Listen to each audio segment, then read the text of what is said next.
Sheean was born in Lower Barrington, Tasmania on December 28, 1923, the youngest of 14 children. Soon after his birth, the Sheean family moved to Latrobe, a town in northern Tasmania.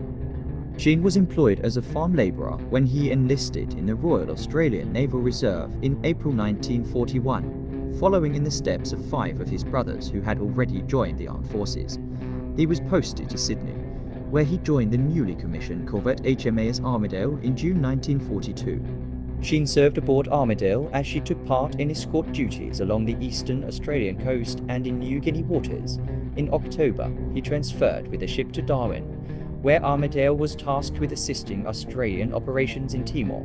On November 24, 1942, the evacuation of the two to end the Australian independent company from Timor along with 150 Portuguese people was approved by the Allied Land Forces headquarters. In response to this, Commodore Cuthbert Pope, the naval officer in charge Darwin, organized an operation utilizing HMA ships Kourou, Castlemaine and Armidale. The operation was to involve the 3 ships undertaking 2 voyages each, the first to take place on the night of 30 November and involve a trip to Bitano, Timor, in which the ships were to land 50 fresh Dutch guerrillas in the area along with supplies, and simultaneously withdraw 190 Dutch soldiers as well as the 150 Portuguese refugees. On November 28, 1942, the Kourou set sail for Bitano. Kourou was scheduled to arrive at approximately 20:30 on 30 November, where she was to unload the supplies on board and embark the Portuguese refugees, which were to transfer to the Castlemaine once she arrived along with the Armidale 2 hours later. However, Kourou hit bad weather during her voyage and arrived at Bitano 3 hours late. Armidale and Castlemaine set sail from Darwin at 1:42 on 29 November.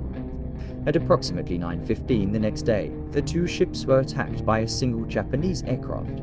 Having missed with several bombs, the Japanese aircraft flew off an hour later. Continuing in their voyage, Armidale and Castlemaine were attacked twice more by air, each time by a formation of bombers that bombed and machine-gunned the ships. Despite this, neither ship suffered damage or casualties, and both arrived at Bitano at 3:30 on 1 December. However, there was no sign of Kourou. Having made sure that Kourou was not in the bay, the 2 corvettes decided to abandon the mission and sailed south in order to return to Darwin. Kourou set sail at around 2 o'clock on 1 December from Bitano, fearing he had missed the rendezvous with the other 2 ships. While approximately 110 kilometers south of Bitano, Armidale and Castlemaine sighted Kourou. Following the transfer of passengers from Kourou to Castlemaine, the former received orders that she was to return to Bitano that evening and do the job tonight. At this time, a formation of Japanese aircraft was spotted and Kourou sailed for cover. It was decided that Armidale would accompany Kourou in order to unload the former's passengers at Bitano while Castlemaine returned to Darwin. Armidale and Kourou assumed separate routes to Bitano, and at approximately 13 o'clock Armidale was attacked by a party of 5 Japanese bombers. Armidale undertook evasive action, maneuvering frantically to avoid the aerial attack. However, at 15:15, the vessel was struck by 2 air-launched torpedoes, one hitting her port side and the other colliding with the engineering spaces before a bomb exploded aft. Armidale listed sharply to port at this stage, and the order was given to abandon ship as the crew leapt into the sea. They were attacked repeatedly with bombs or machine gun fire from low-flying aircraft. Sheean, after assisting to free a life raft, was hit by 2 bullets from one of the aircraft, wounding him in the chest and back. Scrambling across the deck, he strapped himself into the aft Oerlikon gun and began shooting at the fighters in an effort to protect some of the sailors already in the sea. Subject to the fire from Sheean's Oerlikon gun, the Japanese aircraft were kept at bay and were unable to effectively attack those in the water. With Armidale rapidly sinking, Sheean continued to fire and managed to shoot down one of the Japanese bombers. He damaged a further 2 aircraft before Armidale's stern was engulfed by the sea. Despite this, Sheean maintained his fire as the water rose above his feet and remained firing as he disappeared beneath the waves. Sheean's crewmates later testified to witnessing traces rising from beneath the water's surface as Sheean was dragged under.